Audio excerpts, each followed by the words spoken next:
नमस्कार। स्वागत है आपका TWC GS वर्ल्ड में। यदि आपने TWC GS वर्ल्ड को सब्सक्राइब नहीं किया है तो सब्सक्राइब TWC GS वर्ल्ड। हम अपनी करंट अफेयर रिवीजन के तहत जी आज आपका डे नंबर 7 होगा। बात कहने का मतलब ये है कि जो आपके लेक्चर 6 तक हैं वो ऑलरेडी अपलोड किए जा चुके हैं। यदि आपने वो नहीं देखे हैं उनको जरूर देखना। वो एक यदि हम किसी चीज़ को क्रम से पढ़ने का प्रयास करते हैं तो वो आसानी से याद हो जाती है, लेकिन यदि आप कभी कोई सा नंबर देखेंगे कभी कोई सा, तो इससे बड़ी प्रॉब्लम खड़ी हो जाती है और ठीक से कॉन्सेप्ट भी आपका क्लियर नहीं हो पाता।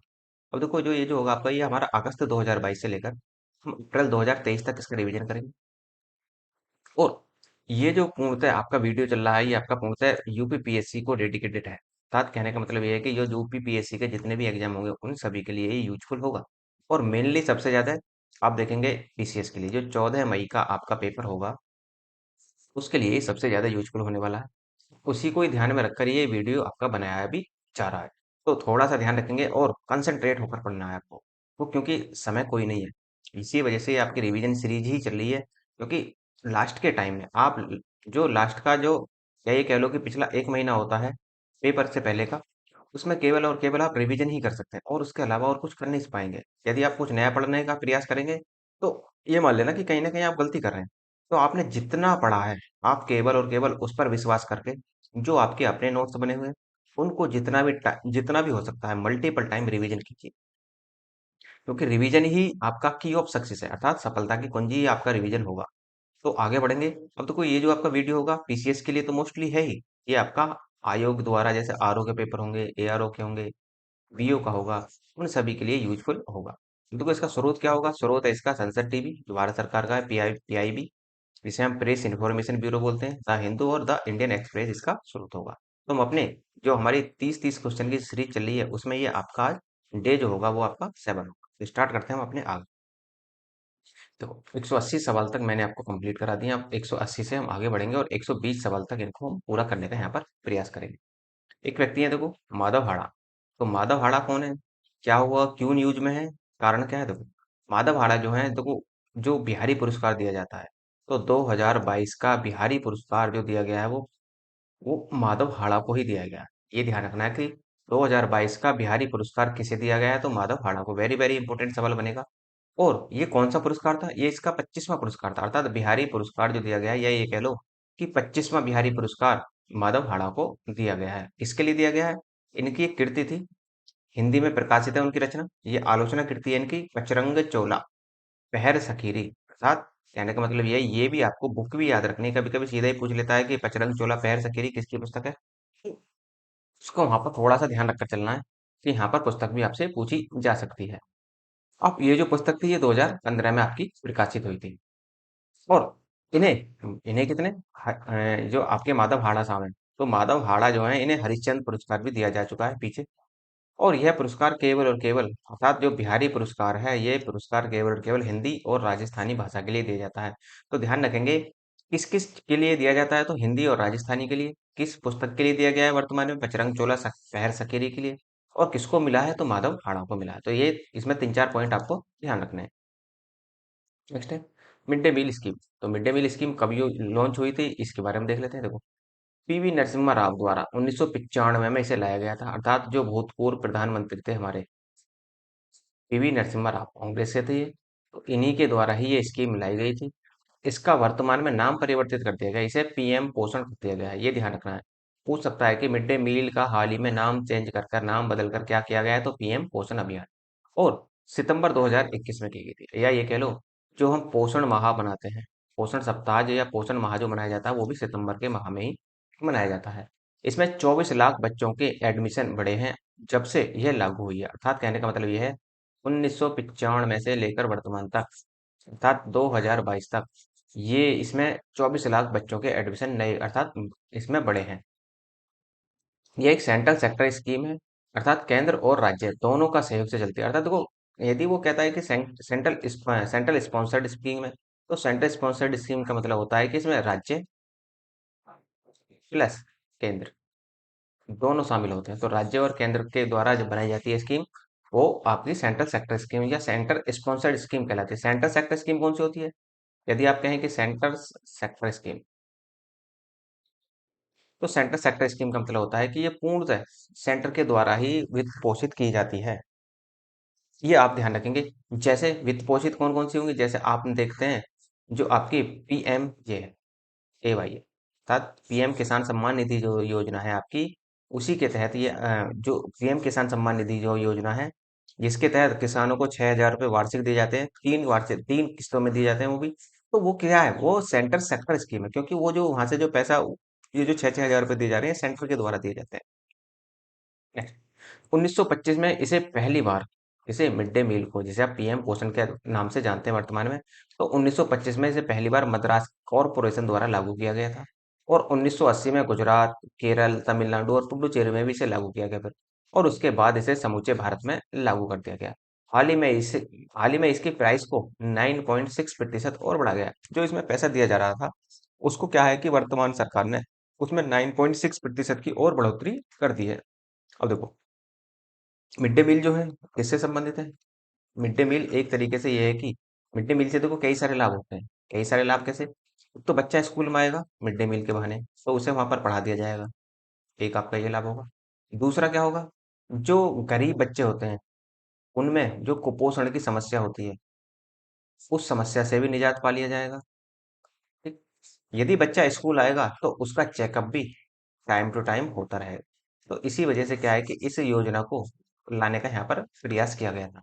और देखो, ग्लोबल हंगर इंडेक्स, जो ग्लोबल हंगर इंडेक्स है 2020 का, उसमें भारत की जो रैंक थी वो 94 थी, अर्थात 107 देशों में भारत की रैंक 94 थी। और जो 2022 है, 2022 का ग्लोबल हंगर इंडेक्स और भी खतरनाक निकल कर आया, उसमें भारत की रैंक 101 है। हालांकि भारत ने इसका विरोध जरूर किया है, लेकिन फिलहाल भारत की रैंक 101वीं बनी हुई है। नेक्स्ट, जेवलिन थ्रो में जीता अन्नू रानी ने कांस्य पदक। जेवलिन थ्रो क्या होता है? आपने देखा होगा जो भाला फेंक होता है, इससे नीरज चोपड़ा का संबंध है। वही यहाँ भी अन्नू रानी को इसमें कांस्य पदक जीता है। अर्थात ये मेरठ के बहादुरपुर गांव की रहने वाली है। इन्होंने यह पदक कॉमनवेल्थ 2022 में जीता था। जेवलिन क्वीन के नाम से भी इन्हें जाना जाता है। ये देश की पहली महिला जेवलिन थ्रो है। अर्थात कहने का मतलब ये है, तो जेवलिन क्वीन किसे बोला जाएगा? तो जेवलिन क्वीन के नाम से आपकी अन्नू रानी को बोला जाएगा। अर्थात देखो, कई तरीके से इंपॉर्टेंट हो जाती है। एक तो ये पहली है, पहली महिला है कोई पदक जीतने वाली जेवलिन थ्रो में। दूसरा, ये उत्तर प्रदेश से, यूपी से बिलोंग करते हैं, इसी वजह से ये थोड़ा सा इंपॉर्टेंट हो सकता है। पूछ सकता है आपसे कि जेवलिन क्वीन किसे कहा जाता है वर्तमान में। जेवलिन क्वीन जैसे पीछे भी पूछ सका है, पीछे भी वो महिलाओं को लेकर कई सारे सवाल उसने बनाए हैं। कि जैसे आप देखते हैं एक तरीके से एक्सप्रेस, ढींग एक्सप्रेस किसे कहा जाता है, तो ये आप थोड़ा सा ध्यान रखना है। स्वच्छ सर्वेक्षण पुरस्कार 2022, स्टार लगा लेना जितने भी स्टार हों। तो ये जो आपका स्वच्छ सर्वेक्षण पुरस्कार 2022 है, किसे मिला है?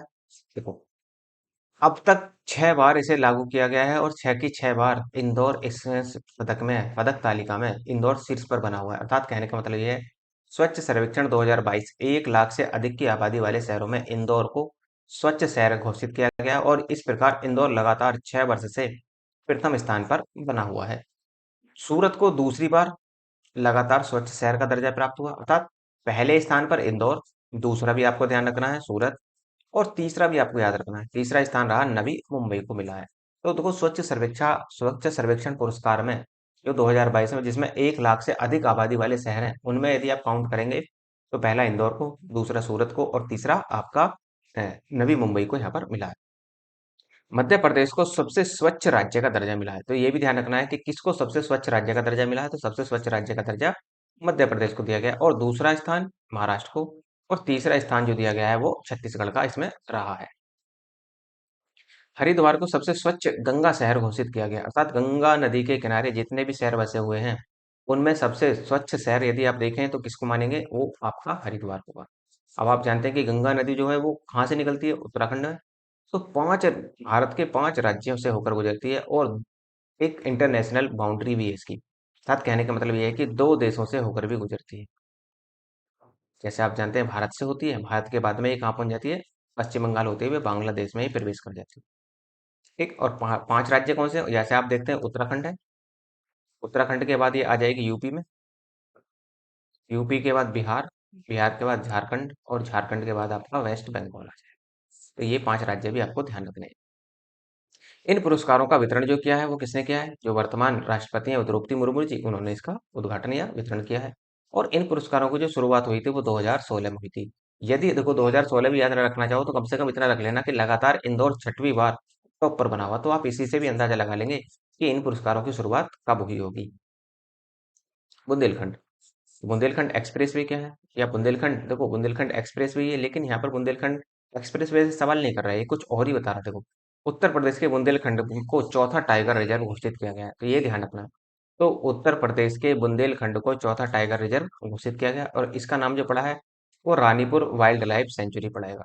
अर्थात कहने का मतलब ये है कि आपसे पूछा जा सकता है कि रानीपुर वाइल्ड लाइफ सेंचुरी कहाँ है, तो बुंदेलखंड अर्थात उत्तर प्रदेश के बुंदेलखंड में है। किससे संबंधित है? टाइगर रिजर्व के लिए। और अन्य टाइगर पार्क भी हैं, जैसे यहाँ पर पहला कौन सा है हमारा? दुधवा, दूसरा है पीलीभीत और तीसरा है अमानगढ़, और चौथा कौन सा हो जाएगा आपका? Ranipur wild life sanctuary. ये आप ध्यान रखना थोड़ा। ग्लोबल इनोवेशन इंडेक्स 2022 अर्थात वैश्विक नवाचार सूचकांक में 2022 में भारत की रैंक क्या रही? क्या क्या इसमें काम हुए? पहले नंबर पर कौन था? किसने ये जारी किया? ये थोड़ा सा ध्यान रखना है आपको इसमें। अब देखो, तो जो ग्लोबल इनोवेशन, इनोवेशन का मतलब होता है नवाचार, अर्थात नवाचार का मतलब ये है कि जो आविष्कार वगैरह या नई नई सोच लेकर आते हैं टेक्नोलॉजी के द्वारा, तो उन सभी को यहाँ पर मिश्रण करके यहाँ पर देखा जाता है कि सबसे इनोवेशन में सबसे आगे कौन सा देश है। तो यहाँ पर कह रहा है कि 132 देशों में भारत की जो रैंक है वो 40वीं है। अर्थात इनोवेशन के मामले में 132 देशों का सर्वे हुआ और इन 132 देशों में भारत की रैंक 40वीं है। और पिछले बार जो थी वो भारत की रैंक आपकी 100 सॉरी, पिछले बार जो थी भारत की रैंक वो 40 थी। और इसमें पहला स्थान जो मिला है वो स्विट्जरलैंड का रहा।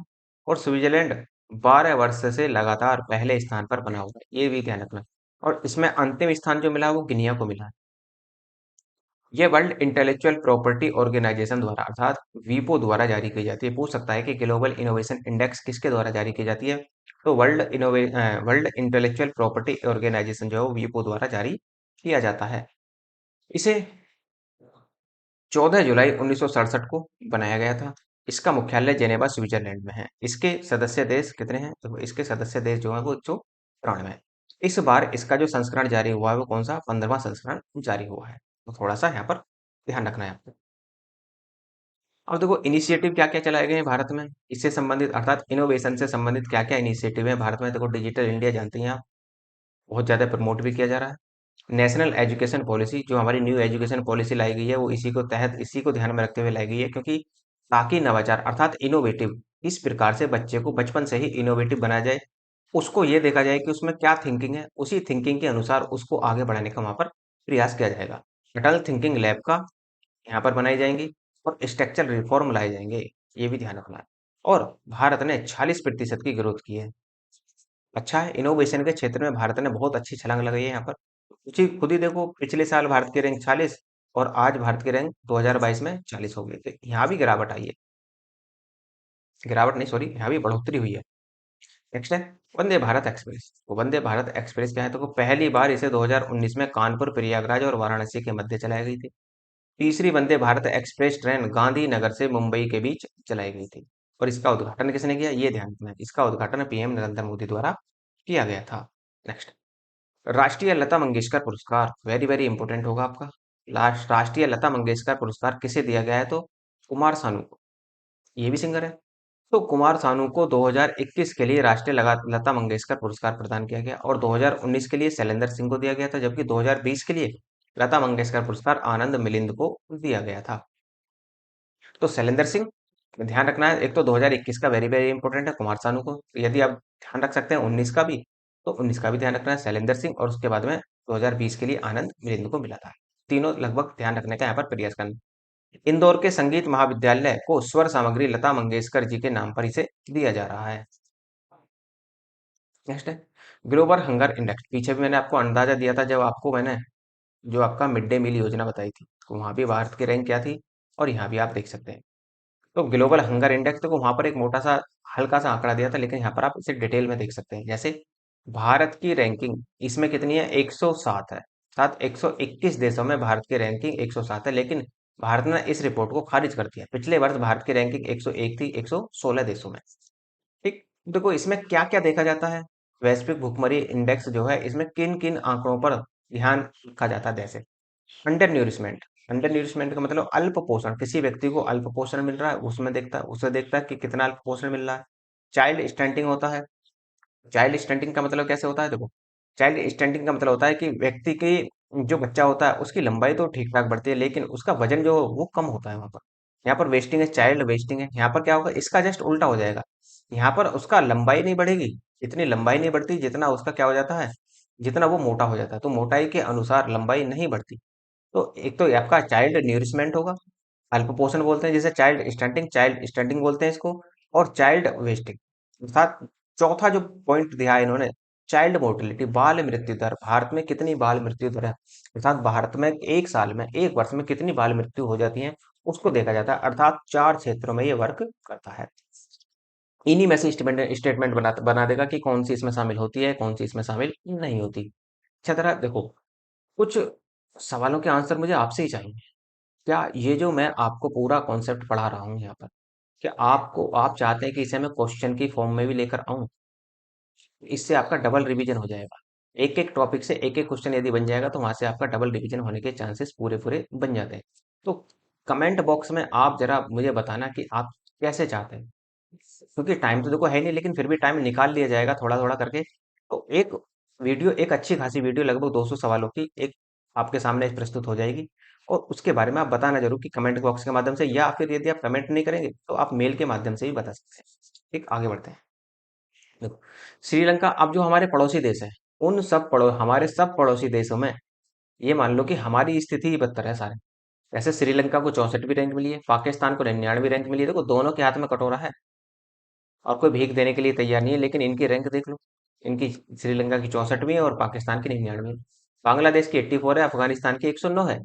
वहां पर देखो, जहां पर खाने के लिए लोगों को भोजन तक उपलब्ध नहीं है, हालांकि हम ही ने अफगानिस्तान को काफी हद तक गेहूं वगैरह, कपड़े वगैरह वहां पर भिजवाए, दवाई वगैरह भी। तो इनकी रैंक 109 पर है। प्रथम रैंक बेलारूस, इसमें प्रथम रैंक जो आई है वो बेलारूस की, दूसरी आई है बोस्निया की, तीसरी है हर्जेगोविनिया की, और चौथी आपकी चिली की, फिर चीन आएगा, फिर क्रोएशिया आएगा। तो ये ध्यान रखना है। सबसे खराब प्रदर्शन इसमें चार्ट का रहा। दूसरे स्थान पर डेमोक्रेटिक रिपब्लिक कांगो, इसे आप कांगो के नाम से भी ध्यान रख सकते हैं, और चार्ट। देखो, सबसे खराब प्रदर्शन में चार्ट और दूसरे नंबर पर इसमें कांगो। उसके बाद में मेडागास्कर का नंबर आता है और फिर यमन। पहली बार इसे कब लॉन्च किया गया था, 2006 में। और इसे किसके द्वारा जारी किया जाता है, तो वर्ल्ड वाइड और वेल्थ हंगर हिल्क के द्वारा संयुक्त रूप से जारी किया जाता है। इस रिपोर्ट को पिछले 5 वर्षों के डेटा को ध्यान में रखकर दिया जाता है, अर्थात पिछले 5 वर्षों के डेटा का एनालिसिस किया जाता है और उसके बाद में इस रिपोर्ट को जारी किया जाता है। महिला Asia cup very very important होगा। महिला एशिया कप आपका, भारत, देखो इसमें कौन जीता है, किसने हराया है, किसको हराया है। देखो, भारत में महिला क्रिकेट टीम ने श्रीलंका को हराकर यह खिताब जीता है। अर्थात किसने जीता है, भारत ने। इसी वजह से थोड़ा सा और भी ज्यादा इंपॉर्टेंट हो जाता है कि भारत में जो आपका विश्व महिला कप है, या सॉरी विश्व नहीं कहेंगे, महिला एशिया कप है, अर्थात एशिया के देश ही इसमें शामिल होते हैं। तो इसको जीता है भारत। और यह कारनामा भारत ने कितनी बार किया है, 7वीं बार किया है। रेणुका सिंह को मैन ऑफ द मैच चुना गया है इसमें। Man of the series Deepti Sharma को दिया गया है। और पिछले वर्ष यह खिताब बांग्लादेश ने जीता था, अर्थात 2021 का जो खिताब था वो बांग्लादेश ने जीता। विश्व खाद्य दिवस वेरी वेरी इंपॉर्टेंट है, अक्सर पूछा जाता है। किसके द्वारा मनाया जाता है, तो FAO के द्वारा मनाया जाता है, अर्थात खाद्य और कृषि संगठन, फूड एंड एग्रीकल्चर ऑर्गेनाइजेशन बोलते हैं इसको। तो विश्व खाद्य दिवस 16 अक्टूबर को मनाया जाता है। क्यों, 16 अक्टूबर 1945 को ही FAO की स्थापना हुई थी। नेक्स्ट, थीम क्या है, थीम वेरी वेरी इंपॉर्टेंट होगी। No one should be left behind, अर्थात no one should be best behind का मतलब होता है कि कोई भी व्यक्ति भूखा ना रहे। ये ध्यान रखना है। यह दिवस भूख, कुपोषण एवं खाद्य उत्पादन हेतु जागरूकता बढ़ाने पर जोर देता है। खाद्य और कृषि संगठन का मुख्यालय रोम की राजधानी इटली में है। और इसकी स्थापना कब हुई थी, तो आप ये कह लो 16 अक्टूबर 1945 को इसकी स्थापना हुई थी। कहाँ हुई थी, कनाडा में। ध्यान रखना कि मुख्यालय तो इसका रोम में जरूर है, लेकिन इसकी स्थापना कनाडा में हुई थी। नेक्स्ट आपका, एक देश एक उर्वरक योजना। तो एक देश एक उर्वरक का मतलब यह है कि जैसे आप पहले आप देखते थे, अलग अलग कंपनियों के उर्वरक आते थे, इफ्को का अलग, अन्य कंपनियों का अलग। तो यहाँ पर आप देखें तो एक देश एक उर्वरक की योजना, PM नरेंद्र मोदी ने देश एक उर्वरक की योजना की शुरुआत की है देश में। और इसके तहत क्या है कि इससे कंपनियों को एक ही ब्रांड का क्या नाम होगा, भारत। ब्रांड भारत के तहत उर्वरकों को विपणन में मदद मिलेगी, अर्थात एक ही ब्रांड का अब आपको भारत में उर्वरक देखने को मिलेगा और की ब्रांड का उर्वरक देखने को नहीं मिलेगा। इसके साथ ही भारत यूरिया बैग्स भी पेश किया गया है, अर्थात भारत यूरिया बैग भी यहाँ पर पेश किए गए हैं। और भारतीय कृषि अनुसंधान संस्थान के पूसा मेला मैदान में पीएम मोदी ने 2 दिवसीय पीएम किसान सम्मेलन 2022 का उद्घाटन किया था। तो ध्यान रखना है कि एक देश एक उर्वरक योजना की शुरुआत किसने की, पीएम नरेंद्र मोदी ने। उद्घाटन भी इन्होंने किया, किस नाम से, भारत के नाम से ही। और भारत यूरिया बैग्स भी यहाँ पर पेश किए गए थे, अर्थात दिखाया गया था। पीएम मोदी ने 600 प्रधानमंत्री किसान समृद्धि केंद्रों का भी उद्घाटन किया, अर्थात प्रत्येक जिले में, कह सकते हैं लगभग प्रत्येक जिले में तो नहीं आएंगे खैर 600, हालांकि शुरुआत की है, आगे बढ़ेंगे इनकी संख्या। तो प्रधानमंत्री पीएम मोदी ने, आप ये कहेंगे कि 600 प्रधानमंत्री किसान समृद्धि केंद्र का भी उद्घाटन किया। और इस योजना के अंतर्गत उर्वरकों की 3.3 लाख दुकान खुलेंगी, अर्थात 3.3 लाख दुकानें खुलेंगी वर्तमान में। फिलहाल इतनी खुलेंगी, बाद में धीरे धीरे इनकी संख्या भी बढ़ाई जा सकती है। वर्ल्ड ग्रीन सिटी अवार्ड, तो वर्ल्ड ग्रीन सिटी अवार्ड 2022 किसे दिया गया? देखो हैदराबाद ने वर्ल्ड ग्रीन सिटी अवार्ड जीता है। कहाँ आता है? तेलंगाना। तो हैदराबाद ने ही वर्ल्ड ग्रीन सिटी अवार्ड जीता। यह अवार्ड दक्षिण कोरिया के जेजू में 14 अक्टूबर को आयोजित international association of horticulture producer 2022 में इसे दिया गया। 6 श्रेणियों में दिया गया है, लेकिन हैदराबाद को तेलंगाना कु हरितिका हरम के लिए दिया गया, अर्थात तेलंगाना कु हरितिका हरम्स के लिए यहाँ पर इसको ये पुरस्कार दिया गया है। तो living green for economic recovery and inclusive growth इसके लिए दिया जाता है। देखो ये जो कंपनी है, ये जो आप देख रहे हैं ग्रीन सिटी अवार्ड, ये कह रहा है ना कि 6 श्रेणियों में दिया जाता है, तो उन्हीं को यहाँ पर आप देख सकते हैं। Living green biodiversity, living green climate change, और उसके बाद में living green health and wellbeing, और लिविंग ग्रीन वाटर, और लिविंग ग्रीन ऑफ सोशल कोहिशन, इन क्षेत्रों में ये दिया जाता है। सोहन करुणा तिलिका, तो सोहन करुणा तिलिका क्या है, क्या काम है, क्या ये न्यूज में रही, क्यों रही? देखो श्रीलंका के उपन्यासकार हैं पहली बात तो। The seven moons of Maali Almeida पुस्तक के लिए इन्हें बुकर पुरस्कार के लिए चुना गया है, अर्थात बुकर पुरस्कार किसे दिया गया है? तो सहना करुणा तिलिका को दिया गया। किसके लिए, किस पुस्तक के लिए? तो पुस्तक को ध्यान रखना है इसका। The seven moons of Maali Almeida. Booker पुरस्कार की स्थापना कब हुई थी? तो 1969 से दिए जा रहे हैं। ये समझ लो, गांधी जी का जन्म कब हुआ था? 1869। ये गांधी जी के जन्म के 100 साल बाद से दिए जा रहे हैं, अर्थात 1969। इसे यूके और आयरलैंड के द्वारा पब्लिक किया जाता है। भारत में पहली बार बुकर पुरस्कार किसने जीता था? तो वो गीतांजलि श्री ने जीता था। किस पुस्तक के लिए? टॉम ऑफ सैंड, रेत की गुंबद जिसे बोलते हैं। इसके बाद 1997 में अरुंधति राय ने अपनी पुस्तक the God of small things के लिए इन्हें दिया गया। और 2006 में किरण देसाई को ने जीता था। किस पुस्तक के लिए? था द इनहेरिटेंस ऑफ लॉस के लिए इन्हें 2006 में मिला था। और 2008 में भारत में अरविंद अडिगा को इनकी पुस्तक द व्हाइट टाइगर के लिए दिया गया था। तो थोड़ा सा पुस्तकों को भी ध्यान रखना है अब आपको, कि बुकर पुरस्कार से संबंधित कौन कौन सी पुस्तकें हैं, कितने भारतीय हैं ऐसे जिनको बुकर पुरस्कार दिया जा चुका है। तो वो गीतांजलि श्री हो गई, उसके बाद में अरुंधति राय हो गई, किरण देसाई हो गई, और फिर आप देखेंगे यहाँ पर अरविंद अडिगा। तो यह पुरस्कार इंग्लिश लिटरेचर के लिए दिया जाता है, केवल और केवल। Next, mission school of excellence school. तो mission school of excellence school का मतलब क्या है, क्या क्या है? देखो पीएम मोदी ने गुजरात के गांधीनगर में मिशन स्कूल्स ऑफ एक्सीलेंस का शुभारंभ किया है। यह मिशन विशेष रूप से नई कक्षाओं, स्मार्ट कक्षाओं, कंप्यूटर प्रयोगशाला की स्थापना और राज्य स्कूलों की बुनियादी ढांचे के माध्यम से शिक्षा को मजबूत करने के लिए शुरू किया गया है। इसमें 5G नेटवर्क, मजबूत शिक्षा प्रणाली का विकास भी शामिल है।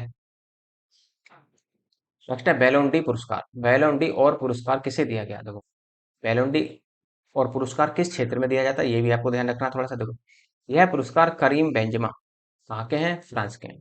करीम बेंजमा पुरुष श्रेणी में तो देखो करीम बेंजमा को दिया गया, और महिला श्रेणी में बैलोन डी और पुरस्कार एलेक्सा पुतेलेस को दिया गया। थोड़ा सा यहाँ पर दोनों को ही आपको ध्यान रखना है। देखो जो बैलोन डी पुरस्कार है वो करीम बेंजमा को दिया गया, फ्रांस के हैं। उसके बाद में जो महिला खिलाड़ी को दिया गया है वो एलेक्सा पुतेलेस को दिया गया है। और लियोनल मेसी ने इसे 7 बार, जबकि 5 बार क्रिस्टियानो ने जीता है इसे। अर्थात कहने का मतलब ये है जो फुटबॉल के क्षेत्र में दिया जाता है पुरस्कार, बैलन डी पुरस्कार, वर्तमान में तो जीता है करीम बेंजेमा और एलेक्सा पुतेलस ने, लेकिन ये पूछ सकता है आपसे कि सबसे ज्यादा बार इसे किसने जीता है, तो लियोनेल मेसी ने, और उसके बाद में 5 बार जीता है क्रिस्टियानो रोनाल्डो ने। इस साल इसका 66वां एडिशन था और इसकी शुरुआत 1956 में हुई थी।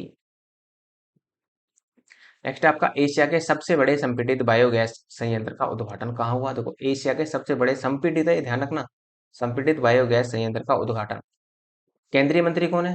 देखो केंद्रीय जो मंत्री हैं हमारे, गैस मंत्री जो है वो हरदीप सिंह पुरी ने पंजाब में एशिया के सबसे बड़े संपीड़ित बायोगैस का उद्घाटन किया है। तो ये अब इंपॉर्टेंट भी हो जाता है कि कहाँ हुआ, तो पंजाब में। ध्यान रखना है संपीड़ित पूछ रहा है, वो संपीड़ित बायोगैस संयंत्र। यह ग्रामीण अर्थव्यवस्था के लिए भारत के मास्टर प्लान की शुरुआत होगी। नेक्स्ट है आकाश फॉर लाइफ अंतरिक्ष सम्मेलन। तो आकाश फॉर लाइफ अंतरिक्ष सम्मेलन का आयोजन कहाँ हुआ, देहरादून में। तो हाल ही में इसका 3 दिवसीय सम्मेलन देहरादून में आयोजित हुआ। विज्ञान और प्रौद्योगिकी मंत्री जो है जितेंद्र सिंह, उन्होंने इसका क्या किया था, उद्घाटन किया था। और इसमें इसरो और भारत सरकार के सभी प्रमुख वैज्ञानिक मंत्रालय और विभाग विज्ञान भारती के सहयोग से इस राष्ट्रीय सम्मेलन का आयोजन किया जाएगा। अमन सहरावत।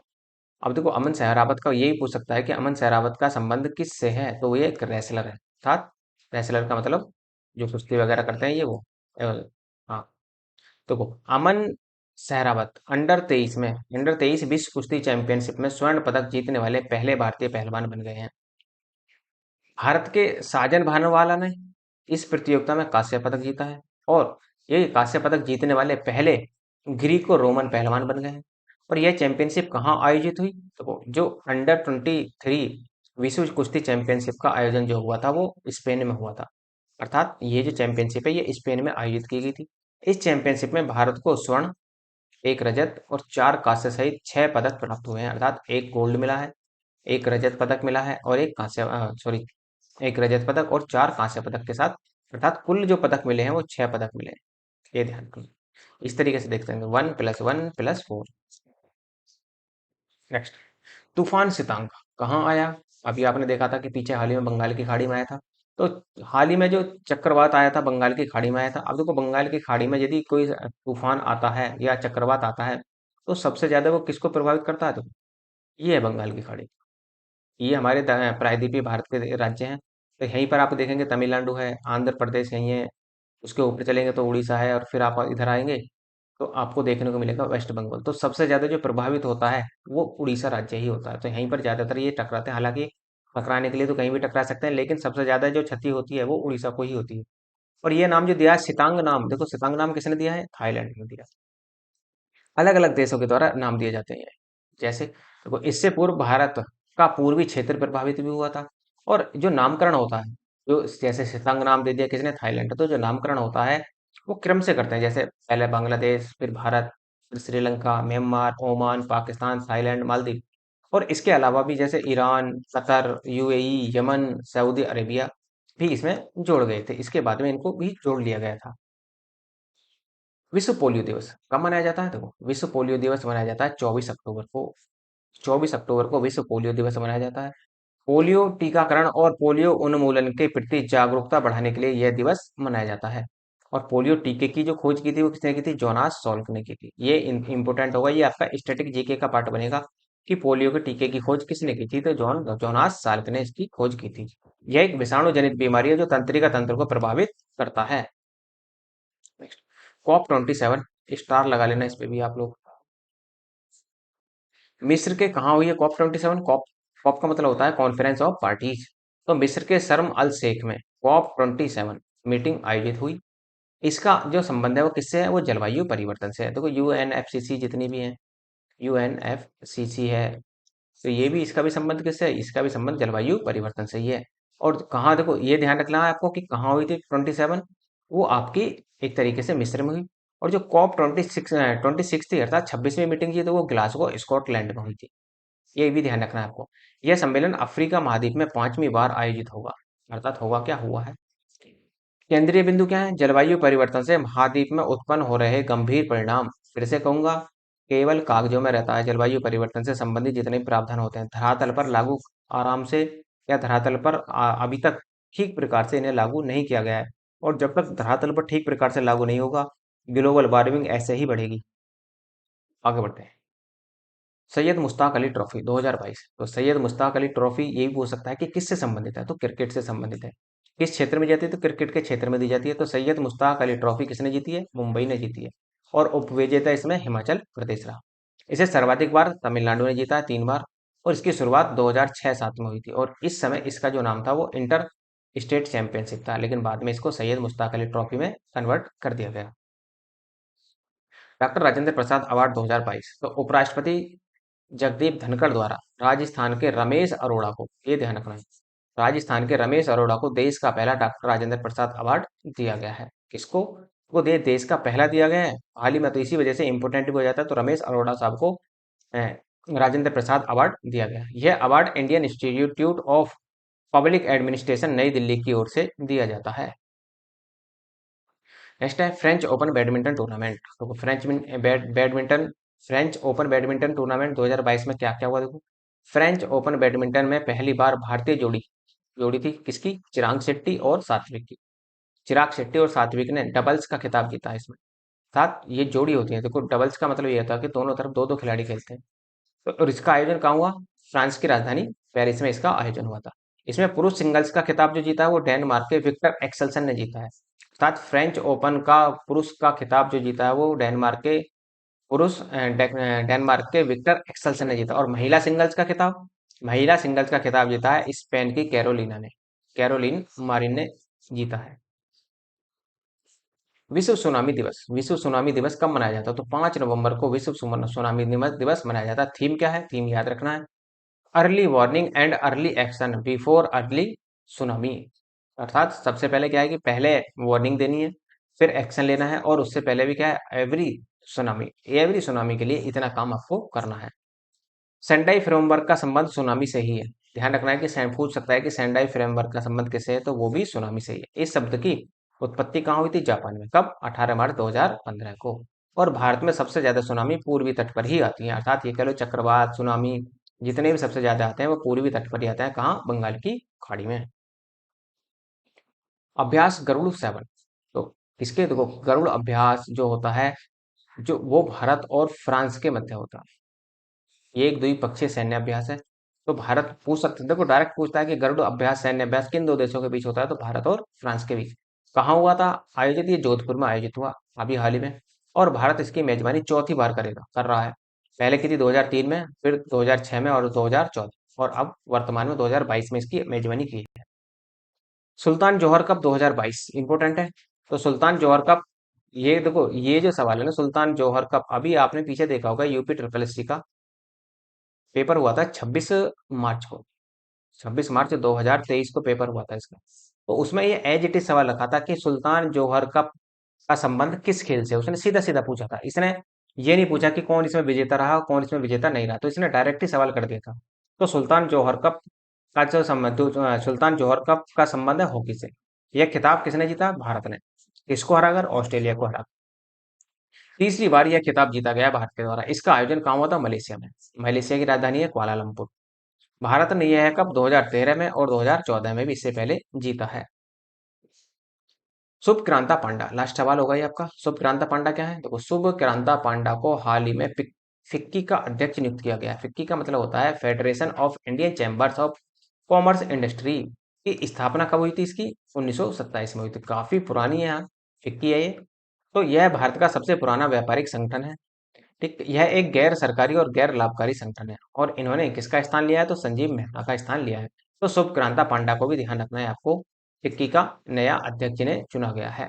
और फिक्की की स्थापना भी के साथ साथ आपको इन्होंने किसका स्थान यहाँ पर लिया है। तो ये तो हो जाता है आपका लेक्चर नंबर आपका एक तरीके से 7, या जो डे है आपका वो 7 हो जाता है। इसके लिए सॉरी कि आप जो पीछे जो आपको कल की आपकी छुट्टी लगी, क्योंकि मुझे इमरजेंसी में मुझे कहीं बाहर जाना पड़ा, इसी वजह से अचानक ही जाना पड़ा। हालांकि मेरी जो प्लानिंग होती है वो सब कुछ फिक्स होती है, लेकिन कहीं कहीं आप भी जानते हैं कि इमरजेंसी किसी के साथ भी लग सकती है। तो इसी वजह से एक दिन का गैप लगा, कोई नहीं, उस गैप की भरपाई भी कर ली जाएगी आगे चलकर।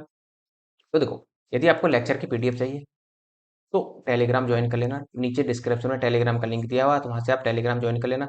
और यदि आपको किसी भी प्रकार के नोट्स की आवश्यकता है रिवीजन के लिए, ओनली रिवीजन के लिए, आप मेल के माध्यम से बता सकते हैं। आप भी तो वहाँ भी आपको पीडीएफ प्रोवाइड करा दी जाएगी, क्योंकि नोट्स बनाने का कोई भी टाइम नहीं है। तो यदि आपको लगता है लेक्चर अच्छा है तो लाइक कीजिए, शेयर कीजिए, सब्सक्राइब करना ना भूलें। धन्यवाद।